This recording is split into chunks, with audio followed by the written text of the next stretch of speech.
Story 1. Am I the a-hole for having a jacket of shame at my wedding just so that my mother-in-law won't wear a wedding dress? I, 23 female, and my husband, 25 male, got married last year in March after dating for 3 years. I've never had any issues with his family, and his mother and I used to get along quite well. We're also the first on both sides to get married. Long story short, planning this wedding was no walk in the park, and there were multiple fights between myself and the mothers, my mother and his mother, about stupid nitty-gritty stuff like decor, what table I wanted to use, round or square, even what style dress I wanted to wear.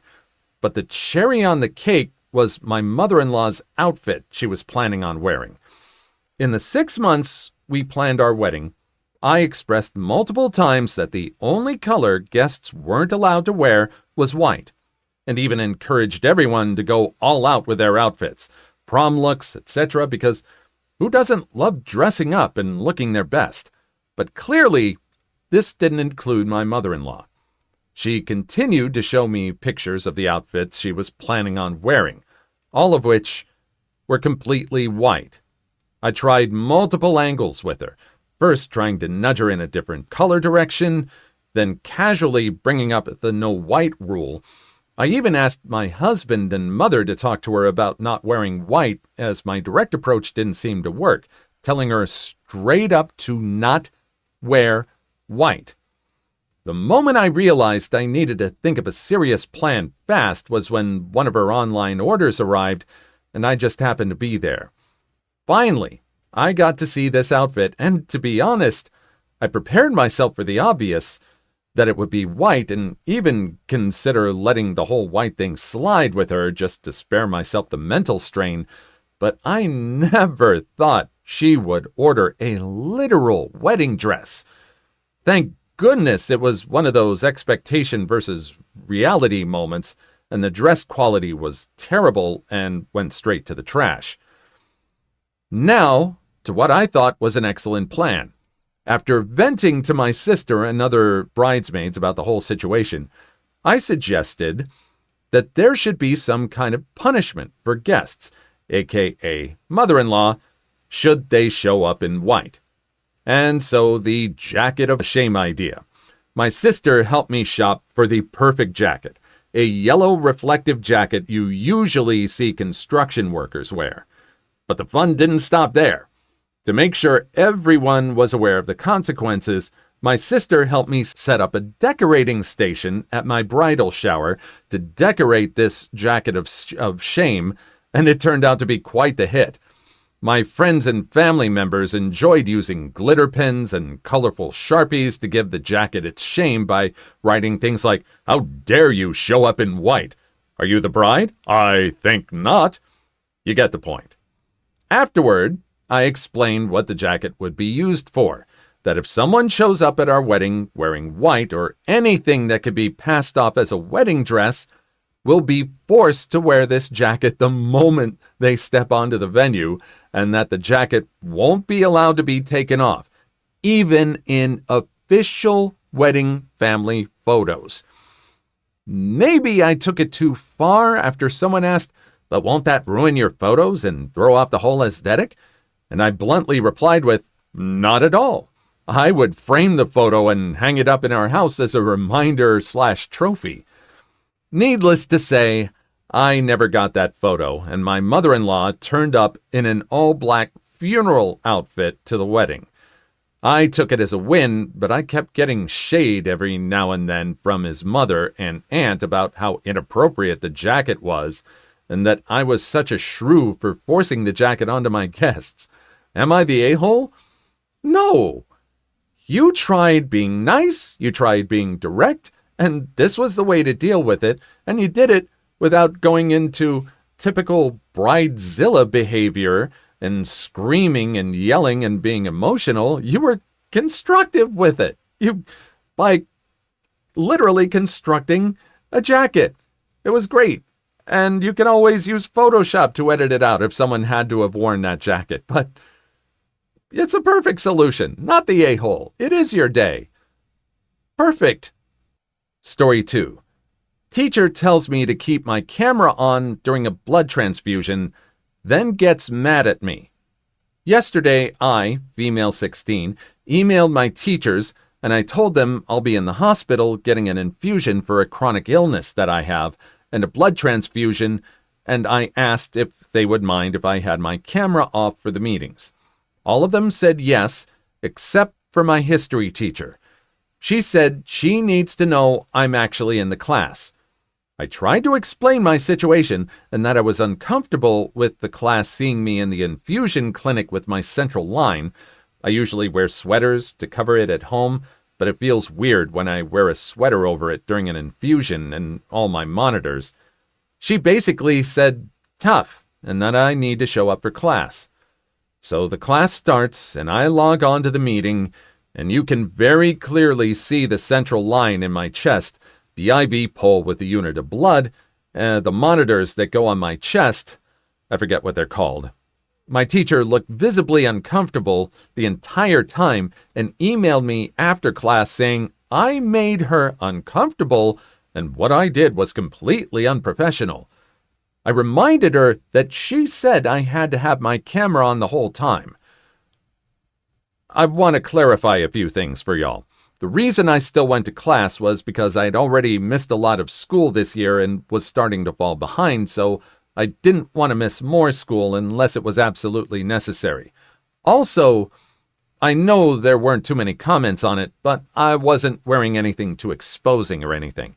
It was a low-cut shirt that I'd worn to school plenty of times, so I assumed it would be fine for Zoom. And my parents aren't on my side for this. They think all children need to respect their elders, and the adult in the situation is always right, so if I do go forward with reporting her, I'm on my own. You have the evidence. Report her. I know you're alone in this, but hopefully you have some friends that can support you. You said you emailed, therefore you have a paper trail. This person said you need to show up for class. You explain the situation, then they get mad when you do what they say. If you report them, you've got the evidence. Anyone can see that. I would say find some friends to support you and report them anyway. What do you think? Story 3. Entitled parent ignores kid at a print shop.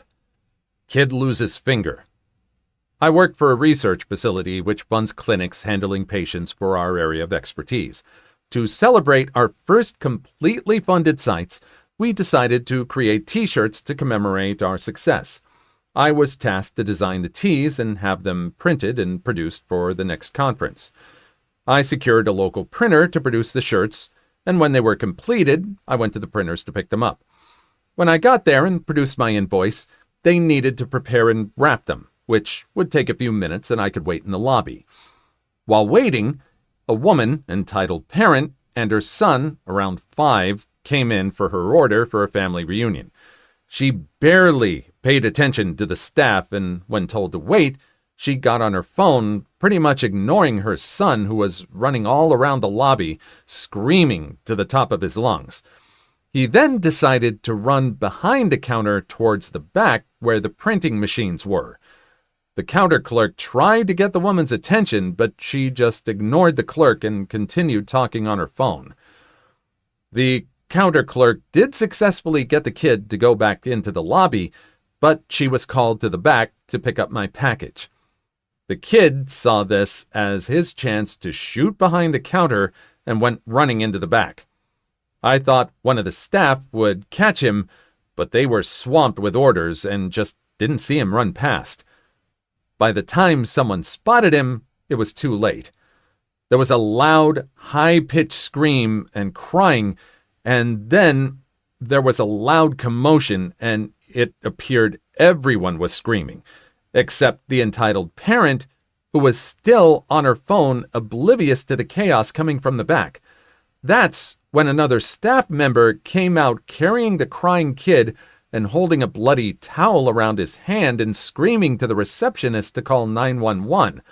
Only then did the entitled parent turn around to see her son and then scream at the staff member, "What did you do to my son?" The staff member stated that somehow the kid got to the back, ran up to one of the working machines, and stuck his hand in between the hot blades, and it sliced off one of his fingers. The entitled parent starts screaming at the staff member and counter clerk, berating them and threatening to sue them, while still ignoring her son, still in the staff member's arms, who is trying to stop the bleeding. That is when a nurse, came up and assessed the situation and got something to slow down the bleeding and try to save the mostly severed finger. As the ambulance pulled up, the entitled parent was actually still on the phone, telling whomever she was talking to what had happened to her son, and she still hadn't checked or even touched her son. The staff member transferred the boy to the EMTs, and they put him in the ambulance and took him to the hospital. The a-hole of an entitled parent actually waited and demanded her package before she even attempted to follow the ambulance to the hospital. A month later, when I went back to the printers for another order of teas, I had to ask if they ever heard what happened to the little boy. He did lose the finger, and the entitled parent was charged with neglect due to testimony by the staff of the shop. Didn't find out much more than that, but I do hope the entitled mother did not regain custody of that poor kid. Just wanted to thank everyone who gave me an award and all the upgrades. I would like to add that this happened in the late 1980s. I told my daughter that I posted this, and she reminded me that she was with me at the printers when it happened. She was mortified at the entitled mother's behavior. I'm now 73 years old, and it's still just so visual in my mind. As for why they didn't use my testimony, was that they had video evidence that the staff was not even aware that there was a kid in the shop, let alone that he was running around. The counter clerk did not tell me this back, as he didn't think the entitled parent would let her kid go past the counter from the lobby. It showed that she was not paying attention to her son, and he got back there, and it happened so fast that no one had time to react. In the 80s, there was video evidence clear enough? That's great. That's really good. But it sounds like everything was stacked to where the truth would have been revealed if there was a nurse there to see what happened, if there were witnesses. But apparently the video evidence was enough. Great for this business to have the foresight to have video there in the 80s. Please like and subscribe if you've made it this far. I hope you'll enjoy the rest of the video and have a wonderful day. Story 4. Today, I fracked up my proposal. This morning, I decided to surprise my girlfriend with a proposal in bed. Not the most original or romantic approach, I know. Initially, the plan was to pop the question over dinner last night, but alas, the build-up towards the big moment got the better of me. However, today I woke up determined to do what needed to be done.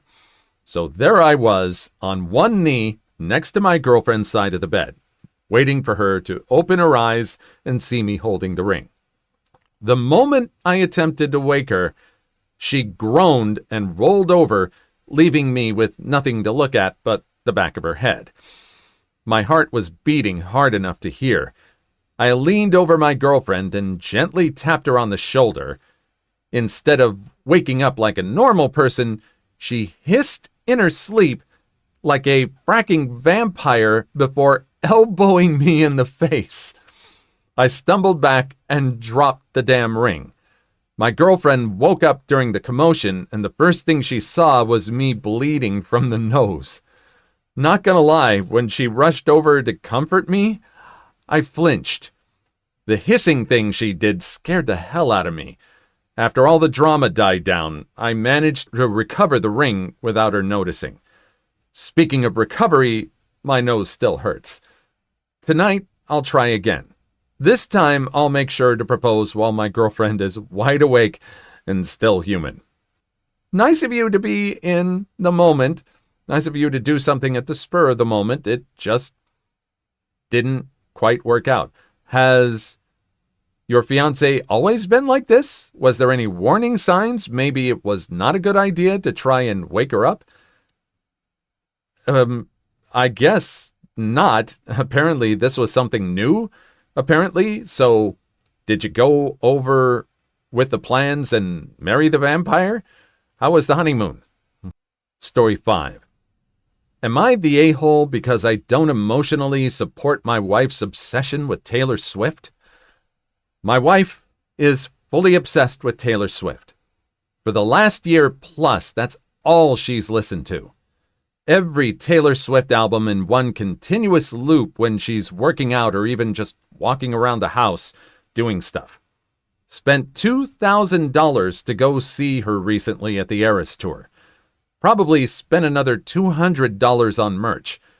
She filmed the show on her phone and will regularly put it on the TV and just watch for hours. We'll also watch the live streams of her performances on TikTok or whatever streaming platform those are on. I'm now going to see a concert movie. I mean, there has been non-stop Taylor Swift in our house for a long time now. She continually refers to the live concert as the best experience of my life. She says Taylor Swift is a lifestyle. I personally don't really get it. I've never been obsessed with anything to that point. I love soccer and would love to watch Messi play, but I can't bring myself to spend $900 for a ticket for his upcoming match. It's just too much. I also am really passionate about things my wife has no interest in, but I'm also not looking for her emotional support with those. Those are just things that are important to me and will remain important to me regardless. I have for sure made comments to my wife implying the whole Taylor Swift thing is getting out of hand. I also was not super stoked that she was spending that much on one ticket to go see one concert. But ultimately, it's what she really wanted, and we had the money, so I said yes, and I'm happy that she got to go. Recently, she blew up on me about how I don't support her as much as she thinks I should with her Taylor Swift lifestyle. She cites comments I make implying it's a cult, and the only one winning here is Taylor Swift raking in the dough, and maybe it's time to focus on other things. She wants me to stop making comments like that and stop rolling my eyes and be supportive of her and her interests. But from my perspective, it's really taking over her life, and that just can't be healthy to obsess over something like that. People need balance. I also thought one of the benefits of marriage was to have someone tell you this kind of stuff, and it shouldn't be an argument. So am I the a-hole? If so, what can I do about this situation to make things right? I think this person is right that you need balance. It does sound like she's going a little more obsessive with the Taylor Swift stuff. However, making all those comments about cult stuff, making little asides, if they're snide little comments, maybe stop making those. Does she make snide comments about the things that you like? I don't think so. I mean, you're kind of not the a-hole. You are supporting her in that you're providing money for her to go see the tickets. You're going to go with her to see the concert movie. But yeah, probably be a little more constructive in your talk. Don't say anything snide about Taylor Swift. Focus on your wife, saying you love her. You're glad that she has an interest, but she needs some balance in her life, and maybe focus on some other things. I think that's about the only way you can go about it. What do you think? Story 6. I think my dad's company is responsible for his perishing. My dad passed away last week while at work. He had a massive heart attack. He was in the bathroom while the attack happened, and he tried calling 911 repeatedly. Here's the thing, though. 6 months ago, his company installed some kind of signal blocking device in the bathrooms because employees were going to the toilet and browsing the internet. The doctors say that if he'd received medical attention within 20 minutes, he might have made it, but they didn't find him until almost 2 hours after he'd passed. Last month, there was a nasty car wreck just outside his office, and apparently ambulances were on the scene within 10 minutes or so. I'm sure that if he'd been able to make the call, he might have lived. I spoke to the company, and they've told me to get lost, saying it's private property and they're well within their rights to use jammers how they please. Is that true? I'm struggling with the funeral cost as it is. I can't afford a lawyer, especially if it's going to go nowhere. I'm not the one to give advice. Maybe someone else can do it, but private property might be one thing, but endangering the well-being of other people is another thing. I personally, my opinion, not a lawyer, don't think they have the rights to install jammers if it can be proven that someone's life could have been saved. Hopefully someone can help you and provide some advice. Please leave your story in the comments. I would love to make a video on them in the future. Also, don't forget to like and subscribe.